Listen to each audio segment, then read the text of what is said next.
तो एक important question है सामने दिख रहा है, आइए इसके सोल्यूशन पे बात करते हैं। इंटरेस्टिंग क्वेश्चन है। देखिए क्या कह रहे हैं कि एक राइट एंगल ट्रायंगल है ए बी सी, ठीक है, एक राइट एंगल है एट बी पर, और इसके अंदर एक कोई सर्किल जो है इंस्क्राइब है, बना हुआ है, जिसकी रेडियस है स्मॉल आर, ठीक है। तो कह रहे हैं भाई आर बता दीजिए कितना होगा, स्मॉल आर की वैल्यू पूछ रहे हैं। तो देखो सिंपल, पहली बात तो ये अगर राइट एंगल है, ये उन्होंने दिया कि 8 है, 8 सेंटीमीटर, ये वाला 6 है, तो पहले तो आप इसको निकाल लो। तो कैसे निकालोगे? पाइथागोरस प्रमेय से, पाइथागोरस थ्योरम लगाओगे तो 8 का स्क्वायर प्लस 6 का square that is this square, तो कितना हो जाएगा भाई? 8 का स्क्वायर आपका हो गया 64 और प्लस इसका स्क्वायर 36, तो ये आ गया 100। तो 100 का जब अंडर रूट लेंगे तो दैट इज 10, तो 10 आपको ये मिल गया, यानी AC कितना हो गया? 10 सेंटीमीटर, ठीक है। अब देखो सिंपल, अगर मैं क्या कर रहा हूँ, इसके सेंटर को इसके वर्टिसेस से मैं, अगर इसको हम ड्रा कर दें, मिला दे चीजों को, और इसको यहाँ से इस और इस वर्टिस को यहाँ से, इसके सेंटर को सर्किल के हमने क्या कर दिया, इसके वर्टिसेस से मिला दिया, ठीक। ट्रायंगल के जो ABC है, इसके एरिया की बात करूं तो क्या कहूंगा भाई, ABC का एरिया क्या होगा?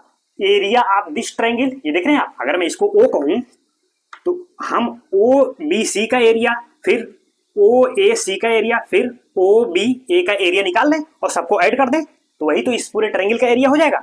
सिंपल। तो चलो अब इस ट्रायंगल का एरिया क्या होगा, अगर मैं बड़े वाले का लिखूं तो क्या होता है? Area of the triangle 1/2 base into height, 1/2 आधार गुणे ऊंचाई। तो इसका कहने का मतलब इसका एरिया होगा 1/2, ये बेस हुआ भाई, देखो परपेंडिकुलर ना, तो बेस मतलब क्या, ये BC, तो BC इंटू ये कितना हो गया? AB, और ये किसके बराबर हो जाएगा? Area of this triangle plus area of this triangle plus area of this triangle, यही तो आप देखो भाई, अगर मैं इस ट्रायंगल के एरिया की बात करूं OBC, क्या होगा?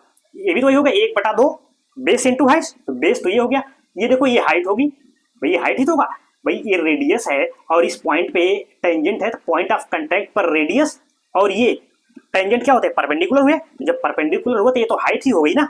इसका मतलब इसका एरिया क्या होगा? 1/2 दिस इंटू आर। कहने का मतलब इसके आगे मैं लिखूंगा 1/2 और बेस कितना हो? 6 into R, 6 into R plus, चलो वही काम इस ट्रायंगल के लिए, इसकी एरिया क्या करेंगे भाई, इसको इसके भी इस पॉइंट ऑफ कांटेक्ट से हम मिलाओ, तो ये भी तो आर ही होगा, ये भी हाइट का काम किया, 1/2 बेस इंटू हाइट। कहने का मतलब 1/2 बेस, इसका कितना हो जाएगा? 10 इंटू आर, ये हो गया आपका 48, आर ये कितना हो जाएगा? 24। तो बस आर कितना हो जाएगा? बटे हो जाएगा 2, हो गया आपका answer. This is the radius कितना हो जाएगी? 2 सेंटीमीटर भाई, 48 24 इधर करो, बटे हो जाएगा इसका, तो 2 मिल जाएगा, ठीक है। This is the final answer.